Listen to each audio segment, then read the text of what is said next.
and Vivek Ramaswamy have been outlining their plans to cut federal spending and staffing. In an op-ed published by the Wall Street Journal, the businessmen said they would aim to save hundreds of billions of dollars, targeting areas including public broadcasting, the abortion rights group Planned Parenthood, and by reducing bureaucracy to allow for more business activity. They said we are, quote, entrepreneurs, not politicians, who will serve as outside volunteers, not federal officials or employees.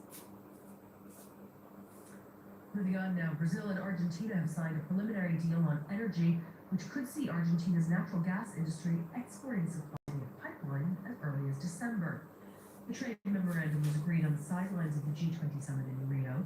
Juan Ignacio Carranza from Aurora Macro Strategies in Buenos Aires says it could prove to be a turning point. Take a listen.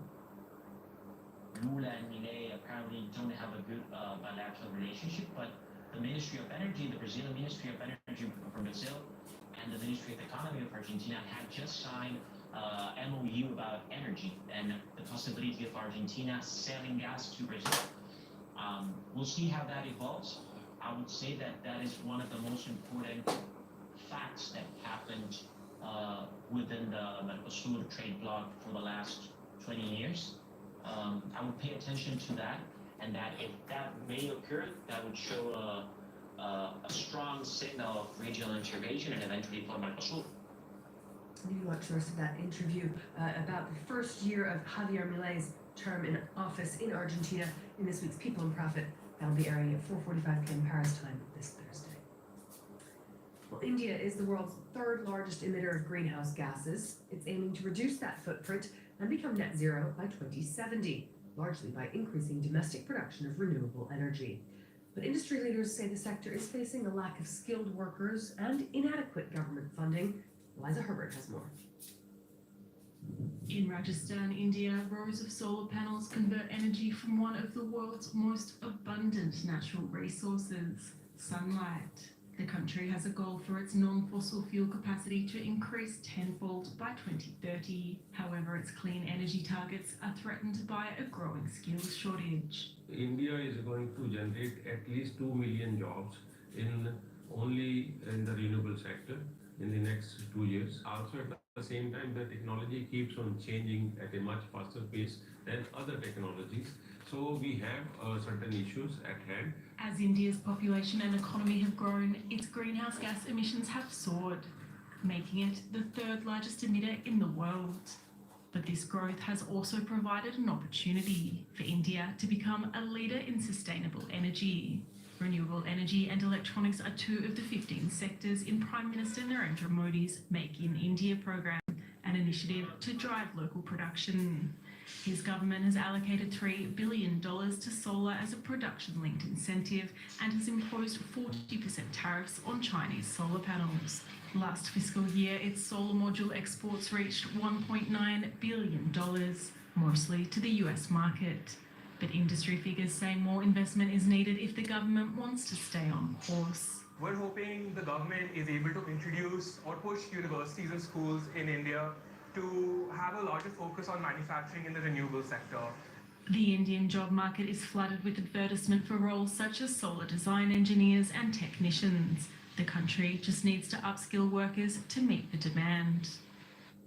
That's all for now, Sharon. Kate, thanks so much. Kate Moody there, our business editor. It is time now for Truth or Fake.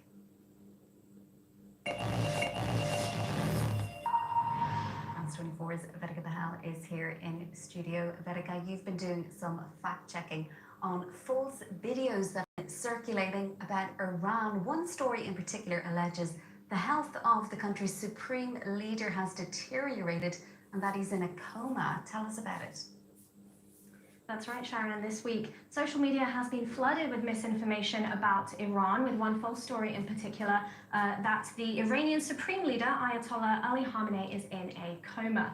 This image has been falsely circulated across social media, claiming to show the 85-year-old hospitalized. Now, internet users, particularly pro-Israel accounts, have been sharing this image. This user here says that the mere thought of Trump back in the White House was too much for Khamenei to handle. As soon as Trump won the election, the Supreme Leader fell into a coma out of terror. Now, this had, as we can see, over 18,000 views on this post alone. I've got another few examples here that also racked up a lot of traction on social media, both sharing that same claim and also that same photo. We can see tens of thousands, if not millions, of shares and views on this post. Now, the flaw in this argument is that this photo couldn't show the Supreme Leader Khamenei in a coma, as these images aren't recent at all. In fact, these images are a decade old. They were shared by Tasnim News Agency back in 2014.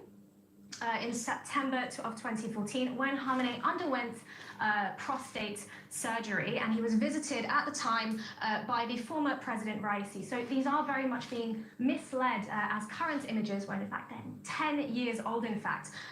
If I have an example here of that same image that we saw posted by the news agency back at the time in 2014 with that story. Now, that's not to say that the health of the Supreme Leader hasn't previously been called into question, because it very much has. A couple of years ago, the New York Times reported that Khamenei was severely ill, or as they said, gravely ill, following a surgery for bowel obstruction, and that he'd cancelled all of his public duties a couple of years ago, according to 4 people familiar with his health situation. On that same note, the New York Times just last month also posted about the Supreme Leader's health, saying that he, again, attesting that he was very ill, although later they did publish a correction about that. Now, no official sources from Tehran have commented on these rumors surrounding the coma, but the latest images of Khamenei being seen publicly were released just days ago on Sunday, showing him in a meeting with the Iranian ambassador to Lebanon. But in terms of those hospital photos, Sharon, that we saw there, those are extremely dated. They're 10 years old, and they are being presented here out of context. Well, thanks for clearing all of that up for us, Vedika. It isn't, though, the only misleading claim circulating about the Supreme Leader online at the moment. You and the team, you've also found videos circulating about unrest that has been erupting in Iran against him. Yes, Sharon, that is correct.